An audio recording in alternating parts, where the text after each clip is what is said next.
Anggota polisi wanita Bribtu FN sempat membawa suaminya Bribtu RDW 27 tahun ke rumah sakit setelah cekcok hingga akhirnya dibakar. Diketahui tindakan Bribtu FN membakar suaminya dilakukan di garasi asrama polisi Polres Mojokerto pada Sabtu 8 Juni 2024 sekitar pukul 10.30 waktu Indonesia Barat. Bribtu FN saat itu menolong suaminya dibantu oleh tetangga sekitar. Hal ini disampaikan Kabid Humas Polda Jawa Timur, Kombes Pol Dirmanto dalam keterangannya pada Minggu 9 Juni 2024. Seolah menyesali perbuatannya, Bribtu FN juga diketahui sempat menyampaikan permintaan maaf kepada suaminya usai kejadian naas itu. Permintaan maaf itu disampaikan Bribtu FN saat sampai di rumah sakit. Dirmanto mengatakan motif aksi Bribtu FN karena masalah finansial.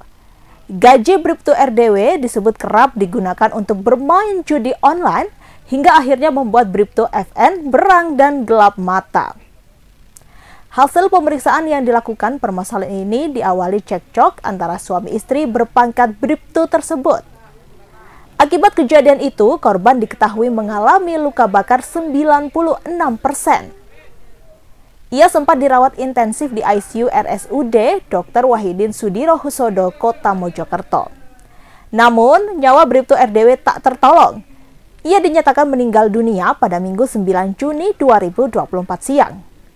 Bribtu FN kini sudah ditetapkan menjadi tersangka atas kasus dugaan kekerasan dalam rumah tangga atau KDRT. Kondisinya kini juga disebut-sebut mengalami trauma berat hingga butuh pendampingan psikologis. Polda Jawa Timur diketahui telah memberikan pendampingan psikologis terhadap Bribtu FN. Pendampingan psikologis tersebut melibatkan psikiater dari bidang kedokteran dan kesehatan Polda Jawa Timur. Selain diberikan kepada Bribtu FN, pendampingan psikologis terhadap juga diberikan kepada ketiga anak Bribtu FN yang masih berusia di bawah 5 tahun atau masih balita. Anak pertama berusia 2 tahun, sedangkan anak kedua dan ketiga adalah kembar berusia 4 bulan. Saat kejadian penganiayaan terjadi, ketiga anak Bribtu FN sedang diasuh oleh pengasuh anak di luar rumah. Artinya, ketiga anak Bribtu FN tidak berada di dekat lokasi kejadian, apalagi sampai melihat kejadian tersebut. Sosok Bribtu RDW, polisi di Mojokerto, Jawa Timur yang meninggal dunia setelah mengalami luka bakar hingga 96%. Bribtu RDW sempat dilarikan ke rumah sakit setelah mengalami luka bakar karena tindakan istrinya Bribtu FN. Bribtu RDW sempat menjalani perawatan intensif di RSUD Dr. Wahidin Sudirohusodo, Kota Mojokerto. Namun ia dinyatakan meninggal dunia pada Minggu 9 Juni 2024 kemarin. Almarhum telah dimakamkan di kampung halamannya di Desa Sumberrejo, Kecamatan Plandaan, Kabupaten Jombang pada Minggu sore. Sementara itu, Kasih Humas Polres Jombang Ibtu Kasnansin mengatakan Bribtu RDW merupakan anggota Satsamapta Polres Jombang. Proses pemakaman korban pun berlangsung dengan upacara pemakaman Polri. Lebih lanjut, Ibtu Kasnanin mengatakan korban di mata teman-temannya dikenal sebagai sosok yang baik dan pendiam, sehingga mereka tidak mengetahui permasalahan keluarga yang dihadapi oleh korban. Dikatakan Kasnanin, korban masih terlihat dinas di Polres Jombang sebelum kejadian itu terjadi. Rekan korban di Polres Jombang pun tak menyangka kejadian tersebut menimpa teman sejawatnya. Diketahui Bribtu RDW dibakar oleh istrinya di Kompleks Asrama Polisi Polres Mojokerto pada Sabtu 8 Juni 2024 pagi. Adapun motif KDRT hingga menyebabkan Bribtu RDW meninggal diduga dipicu permasalahan keuangan. Sementara itu, Bribtu FN merupakan anggota SPKT Polres Mojokerto Kota, sedangkan suaminya bertugas di Satsamapta Polres Jombang. Tak banyak informasi soal sosok Bribtu FN ini, namun berdasarkan data yang dihimpun, FN diketahui memiliki 3 orang anak. Oke, siap. Jangan soal polisi Mojokerto yang Dugaan KDRT, Ya, jadi begini rekan-rekan. Yang pertama tentunya kita prihatin ya atas kejadian tersebut. Pak Kapolda menyampaikan duka yang mendalam kepada keluarga korban. Kemudian yang kedua ada beberapa mungkin yang perlu kami sampaikan secara singkat ya. Karena apa, yang bersangkutan saat ini Bribtu FN ya selaku tersangka yang saat ini sudah ditetapkan sebagai tersangka masih trauma mendalam ya, terkait dengan peristiwa ini. Namun demikian dari hasil gelar perkara dan olah TKP sudah ada beberapa mungkin yang perlu bisa kami sampaikan kepada rekan-rekan media sekalian.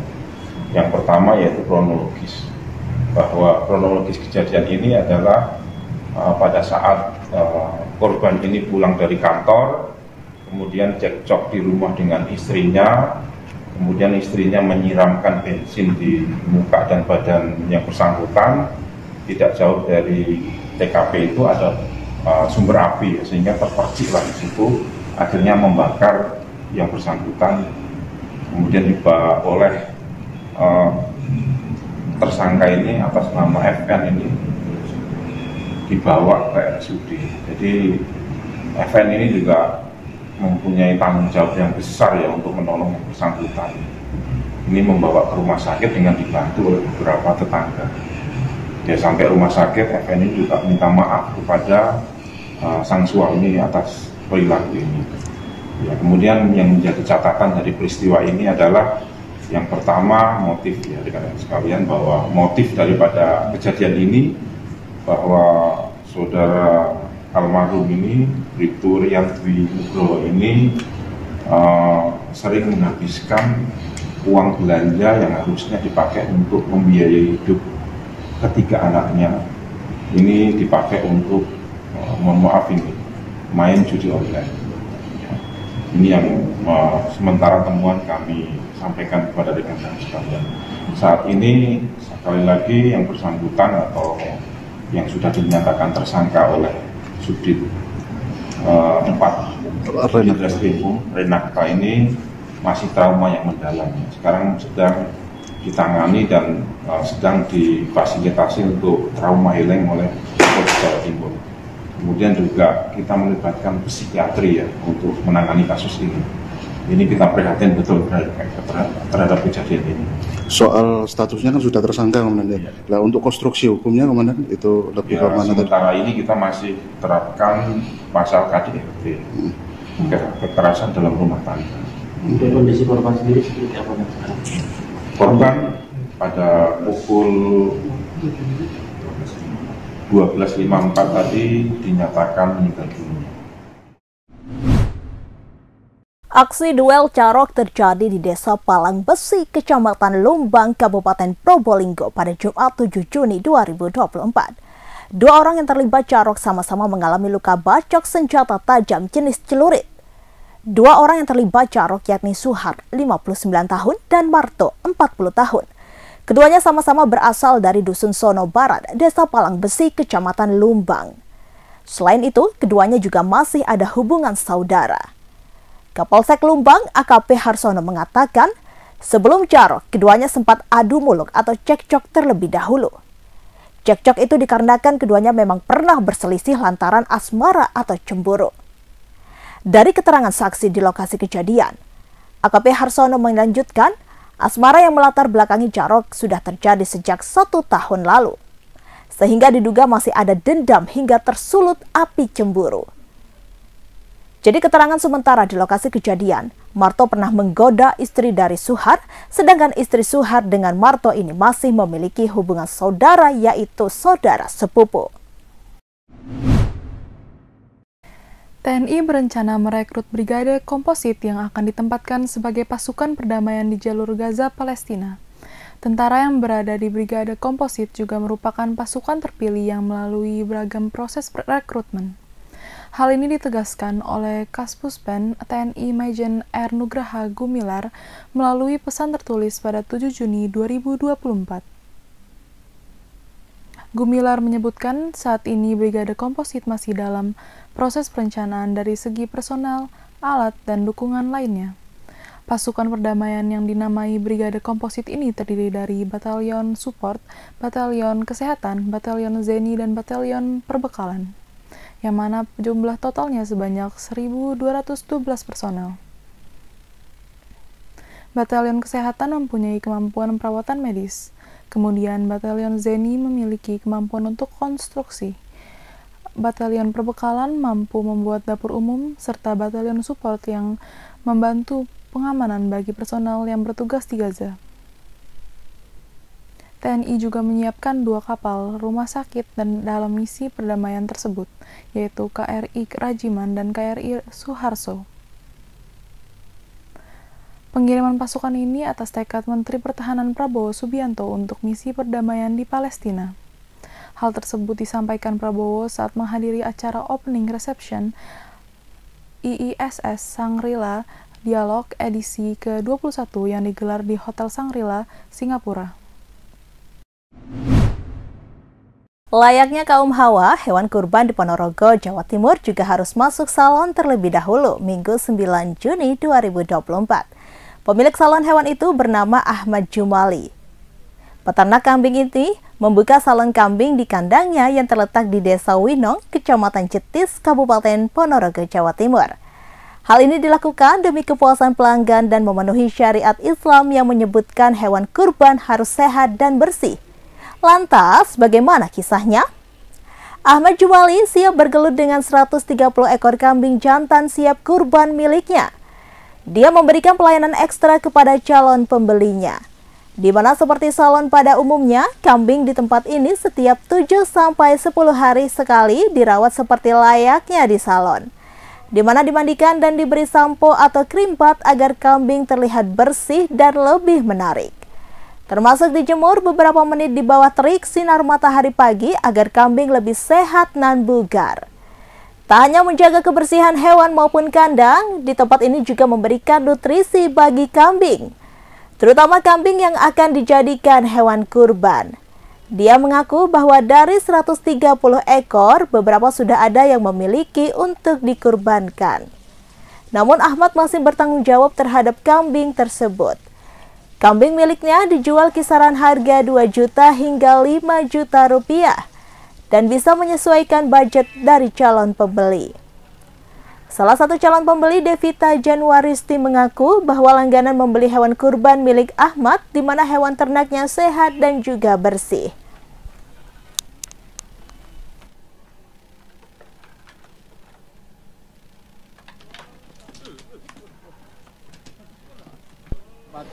Penjualan kambing hewan kurban di sini dengan tempat lain apa sih Mas? Kalau bedanya saya nggak tahu, yang bisa membedakan itu pembeli. Yang jelas kalau di kita itu untuk servisnya khusus hewan kurban itu ya kita perawatannya maksimal, mulai dari kesehatan bahkan sampai kebersihan, ya belajar menjalankan sesuai syariat lah. Jadi apa itu, walaupun hewan-hewan yang sudah dibeli orang itu tanggung jawab kami sampai nanti di hari H, dan kewajiban kami mengantarkan sampai di lokasi, terutama halaman masjid atau musola atau di sekolah. Makanya sebelum jatuh hari H itu kewajiban kami ya merawat itu. Servis yang kami berikan ya termasuk selain menjaga kualitas makan, menjaga kesehatan hewan, termasuk kebersihan. Kalau yang membedakan dengan tempat lain, monggo biar dinilai sendiri sama konsumen lah atau pembelinya. Selain itu ada pakan khusus nggak Mas untuk kambing kurban sendiri Mas? Kalau kambing kurban itu sama aja pakannya, sama yang kambing kita rawat untuk pengumpulan ya sama aja, nggak ada bedanya. Cuman bedanya nanti kalau ada kambing baru kita kasih hijau dulu, karena pakan kita pakai pakan fermentasi, sentrotolan sendiri, jadi ya untuk kambing-kambing baru itu biasanya perlu adaptasi. Tapi insya Allah sehari 2 hari sudah mulai mau ngincipi lah makanan kita. Jelang Idul Adha ini bagaimana Mas? Pesanan meningkat atau bagaimana Mas? Untuk tahun ini alhamdulillah ada perkembangan. Ini dari sekitar 100 sekian yang khusus hewan kurban ini, alhamdulillah sudah 50% lebih yang terjual di hari ini. Itu harga mulai berapa sampai berapa Mas?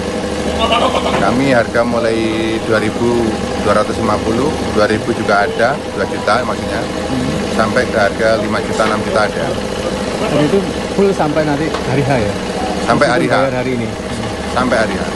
Untuk pesanannya sampai mana aja Mas? Ponorogo, khusus Ponorogo atau dari luar? Ponorogo, ada sampai Dolopo, Madiun, ada juga di Wonogiri. dan lingkungan sekitar. Update perkembangan penyidikan kasus dugaan KDRT Oknum Polwan berinisial Bribtu FN yang membakar tubuh suaminya berinisial Bribtu RDW menggunakan cairan bensin di asrama Polres Mojokerto Kota pukul 10.30 waktu Indonesia Barat Sabtu 8 Juni 2024 hingga meninggal dunia. Untuk informasi selengkapnya akan disampaikan rekan Luhur Pambudi. Oke, baik pemirsa, jadi kami menyampaikan perkembangan penyidikan kasus dugaan KDRT Oknum Polwan berinisial Bribtu FN 28 tahun yang membakar tubuh suaminya berinisial Bribtu RDW 27 tahun menggunakan cairan bensin di asrama Polres Mojokerto Kota pada Sabtu siang kemarin hingga meninggal dunia. Bahwasanya anggota Ditreskrim Polda Jawa Timur Subdit 4 Renakta telah melakukan mekanisme penahanan terhadap tersangka di Mapolda Jatim. Namun dikarenakan tersangka memiliki anak balita yang harus dirawat sehingga terdapat hak inklusif anak di situ sesuai aturan perundang-undangan, maka terhadap tersangka saat ini ditempatkan di Pusat Pelayanan Terpadu RS Bayangkara. Kemudian mengenai kronologi kejadian tersebut, hasil gelar perkara menyebutkan tersangka sempat berusaha untuk menolong korban yang terbakar dan sehingga mengakibatkan mengalami luka bakar ringan pada lengan, tangan kanan dan kiri termasuk dengan kedua jemarinya. Kemudian selanjutnya terkait dengan pengembangan mekanisme penyidikan, sudah ada sekitar 5 orang saksi yang diperiksa dalam kasus tersebut. 2 orang diantaranya adalah saksi ahli psikologi forensik dan ahli psikiater. Kemudian yang ketiga adalah saksi dari orang sekitar yang menjadi saksi mata atas kejadian tersebut. Mengenai pasal konstruksi yang diterapkan kepada tersangka, bahwasanya penyidik memberikan sangkaan pasal, yakni pasal 44 ayat 3 subsidiar ayat 2 Undang-Undang Nomor 23 Tahun 2004 tentang KDRT dengan ancaman hukuman penjara maksimal 15 tahun penjara. Kemudian tadi juga disampaikan oleh Kabid Humas Polda Jawa Timur, Kombes Pol Dirmanto, bahwasanya pihaknya mengimbau agar masyarakat jangan mengupload atau memberitakan informasi yang bersifat liar yang tidak terverifikasi sehingga mengakibatkan terlanggarnya hak privasi yang ada dalam kasus ini. Demikian reportase kami, kembali ke studio. Download Tribun X sekarang, menghadirkan lokal menjadi Indonesia.